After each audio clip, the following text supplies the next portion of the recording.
bantu, Mbak? Bu Bidan, nama saya Septi.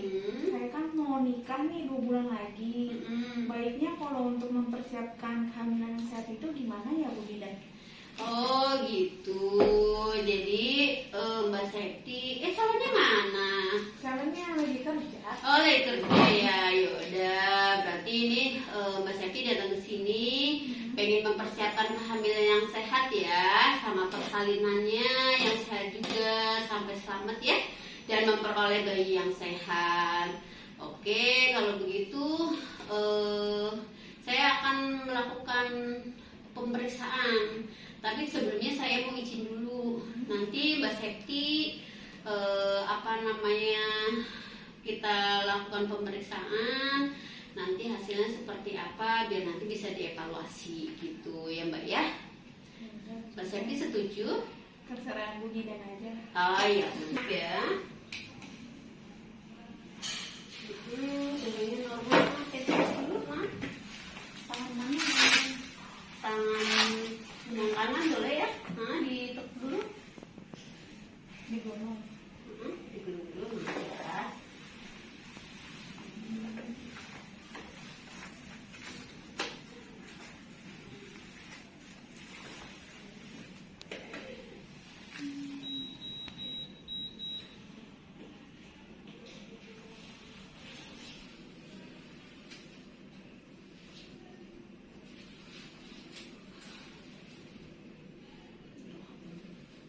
Dua 8 ya.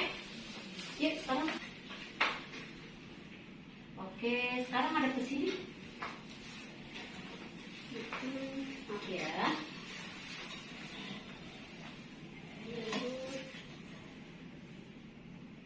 Oke, dah selesai.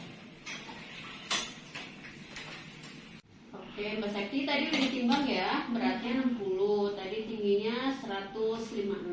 Kalau melihat dari indeks IMT, Mbak Septi itu hasilnya 24 ya, 24 lebih. Jadi masuknya normal ya Mbak Septi ya. Di sini normalnya 18,5 sampai 25. Jadi Mbak Septi masih kategori normal. Nah, bukan gemuk, bukan kurus ya. Kalau misalnya yang gemuk itu sekitar 25 sampai 27 IMT-nya ya. Nah, berarti masih bagus ya Mbak Septi ya. Oke.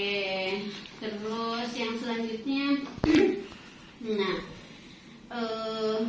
jadi harus didukung sama makanan. Makanannya itu harus menu seimbang ya. Apa aja itu Bu Bidan? Oh gini. Mbak Septi doyan makan sayur nggak? Nggak doyan Bu Bidan. Oh nggak doyan ya. Jadi ini Mbak Septi untuk menu seimbang itu harus ada lauknya, ada sayurannya, ada ya, nasinya ada, sama buahnya. Jadi harus komplit semuanya. Kenapa sih nggak ada yang makan sayur? Jarang, soalnya sering beda-beda. Oh gitu ya. Tapi doyan ya? Doyan sih doyan. Oh ya udah, kalau misalnya doyan, mulai sekarang coba ditetenin makan sayurnya. Suruh mamahnya masak, kalau enggak ya Mbak Septi kan harus belajar, kan mau nikah ya. Oh ya udah ya, harus lengkap. Soalnya kenapa? Di sayuran itu ada asam folat Mbak Septi ini ya. Di sini asam folatnya di sayuran hijau sama yang warna oranye. Nah, makanya di sini terdapat asam folat. Asam folat itu nggak cuma dari obat aja itu, tapi ada dari sayurannya. Makanya harus doyan makan sayur ya. Kalau bisa nanti di rumah diterapin ya. Oke, terus ini kan ada tambahan obat ya, minum tambah darah sama asam folat. Minumnya seminggu sekali aja sebelum hamil itu ya. Obatnya dari Bu Bidan ini. Iya, nanti saya kasih ya. Terus, nah, oh iya nih imunisasi teteknya. Nanti kan Mbak Septi masih 2 bulan lagi ya untuk menuju nikahnya ya. Jadi nanti pemberian suntik tetenya 2 minggu sampai 1 bulan sebelum menikah Itu sekarang masih 2 bulan lagi. Kenapa harus kasih tete? Untuk mencegah nanti untuk bayinya biar lahir tidak kena tetanus. Terus untuk ibunya juga aman juga untuk mencegah tetanus ya Mbak Septi ya. Nah kalau yang pertama nanti disuntiknya kan 2 minggu atau 1 bulan sebelum menikah ya, itu 1 bulan suntikan pertama. Terus suntikan yang kedua nanti 1 bulan setelah suntikan yang pertama ya. Nanti bisa diulang lagi, ada tetek ketiga, tetek keempat, sama tetek kelima. Itu jaraknya yang tetek ketiga 5 tahun ya, ini 5 tahun. Kalau yang tetek keempat 10 tahun. Terus kalau tetanus yang kelima bisa sampai 30 tahun ya. Nanti berarti 1 bulan bisa kesini lagi atau 2 minggu ya. Oke. Nah di sini saya akan menjelaskan kalau misalnya makanannya komplit diharapkan tidak terkena anemia. Anemia apa sih itu? Jadi kan kekurangan sel darah yang mengandung hemoglobin. Itu biasanya kalau misalnya dicekin HB misalnya, normalnya laki-laki itu kurang dari 11 gram. Terus kalau perempuan kurang dari 10,5 gram ya. Berarti bahayanya kenapa? Bahayanya itu kalau misalnya untuk kehamilannya nanti buat persalinannya bisa bayi ini bisa lahir prematur, berarti bisa keguguran juga kalau misalnya memang anemia ya, bisa keguguran, prematur, bisa juga terjadi perdarahan sampai mengancam kematian gitu ya. Makanya harus makanannya harus terjaga gitu ya. Terus kekurangan gizi itu karena yaitu karena asupannya yang kurang ya. Nah untuk yang kekurangan gizi yang itu sama bahayanya apa? Kalau misalnya kekurangan gizi bisa terjadi anemia. Kalau misalnya terjadi anemia pasti terjadi keguguran juga, perdarahan juga kan. Persalinannya juga bisa prematur sampai kematian bayi. Ya, serem ya? Iya, serem banget. Ya, terus maaf nih dari keluarga ada punya penyakit jantung? Ibu saya nggak ada. Hipertensi? Nggak ada. Terus nyai keturunan misalnya hepatitis ada? Jadi gini, kalau hepatitis juga nanti harus diperiksain. Nah di sini biasanya kan di laboratorium ya. Kalau misalnya memang HbSAg-nya positif, itu bayinya setelah lahir itu harus ada pengawasan. Terus diberikan Hb0 dan imunoglobulin. Itu biasanya kalau nggak di rumah sakit, di puskesmas itu aja obat imunoglobulinnya nanti dimintain ke dinas, ada pelaporannya itu ya. Makanya harus mencegahnya gimana? Nah harus jaga kebersihan diri, terus nggak boleh pinjem-pinjeman jarum suntik gitu ya. Kadang kan kalau misalnya, nah itu kalau jarum suntik berhubungannya biasanya karena narkoba ya. Nah, terus kalau misalnya mau akupunktur sih juga kayaknya udah mulai cuman satu-satu ya. Nah terus yang ini bergantian sikat gigi. Kalau misalnya memang nggak ada, mendingan gosok gigi daripada pinjem gitu ya Mas Evi ya. Terus saya akan menerangin. Nah dari keluarga ada yang sakit gula nggak? Nggak ada. Nah soalnya nanti gula darah juga diperiksain. Kalau misalnya gula darah resikonya apa? Sama risikonya, bayi biasanya lahirnya besar, tapi bisa juga lahirnya prematur, mengancam keguguran juga itu, sama cacat bawaan. Makanya kalau misalnya udah kencing manis kena gula, ya harus lebih hati-hati lagi. Makanya nanti diperiksain ya Bu Seti ya. Oke. Terus sama nih yang malaria. Malaria itu biasanya karena demam berdarah. Itu kan demam berdarah ya. Nah, itu untuk mengancam ke dampaknya apa nih? Sama, dia bisa kena keguguran juga, bayinya bisa lahir mati juga, bisa lahir prematur, bayi lahir rendah. Karena kan dia panas ya. Kalau misalnya panas kan mengancam dekontraksi kan.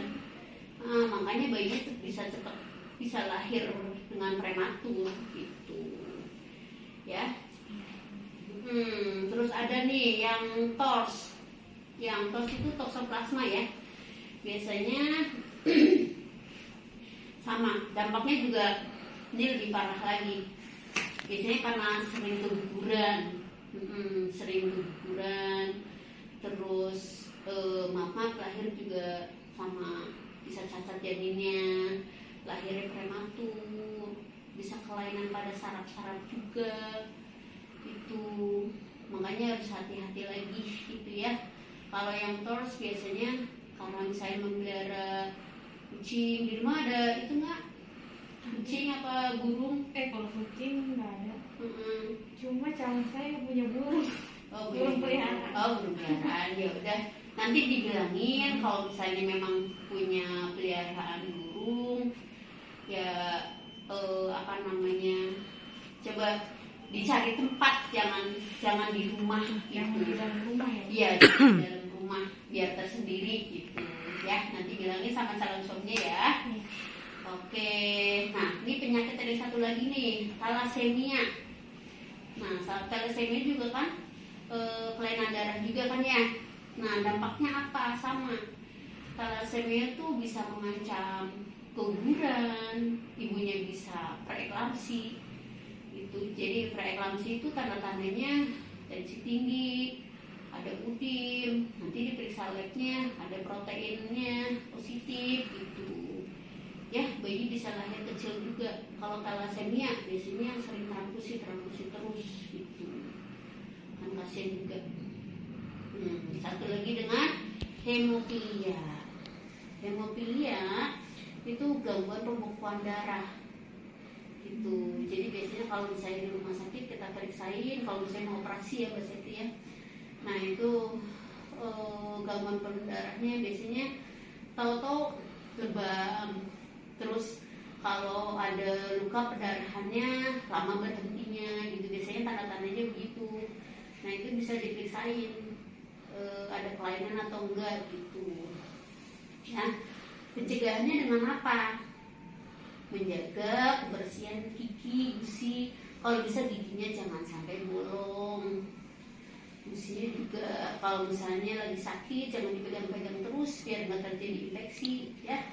Sama olahraga, kalau bisa olahraga lari-lari lagi aja yang gampang dan murah ya. Terus harus mengonsumsi, kalau misalnya obat-obatan juga nggak boleh sembarangan, harus ada resep dari dokter ya. Ya. Oh iya Mbak Seti, maaf ya, calonnya suka minum alkohol nggak? Insya Allah enggak, lumayan. Oh ya udah, alhamdulillah, syukur ya. Kalau nggak, terus merokok nggak? Kalau merokok iya. Oh iya, maaf kalau misalnya Mbak Septinya merokok nggak? Enggak. Oh iya, kalau misalnya suaminya calonnya merokok, nanti pelan-pelan dibilangin kalau misalnya jangan rokok gitu ya, biar pola hidup sehat. Nanti biar kalau misalnya pas menikah biar cepat dikasih momongan gitu ya Mbak Septi ya. Terus satu lagi nih Mbak Septi, maaf ya, ini kan ada perhubungannya, Mbak Septi memakai narkoba nggak? Enggak. Oh, kalau calon suaminya? Insya Allah enggak. Oh ya udah, saya alhamdulillah ya. Kalau saya memang enggak, soalnya itu nanti juga berpengaruh juga untuk kehamilan, untuk persalinannya akan berpengaruh. Itu ya udah, berarti cukup di sini aja. Ada yang mau ditanya Mbak Septi? Soal tadi yang cek lab itu gimana ya? Oh ya, nanti apa namanya, saya kasih formnya ya. Nanti biar cek lab di itu aja, di laboratorium ya. Di puskes bisa. Di puskes nggak semuanya. Takutnya kayak gitu, mendingan langsung di laboratorium aja. Ya. Ini udah ada. Ada yang tanya lagi nggak, Mbak Septi? Udah cukup, Udah cukup. Ya udah. Ya, nanti kontrol kesini lagi pas 1 bulan sebelum menikah. Oh Ya. iya. Buat suntik tete ya? Ya, untuk suntik katanya. Ya. Udah ya, Bibi dan.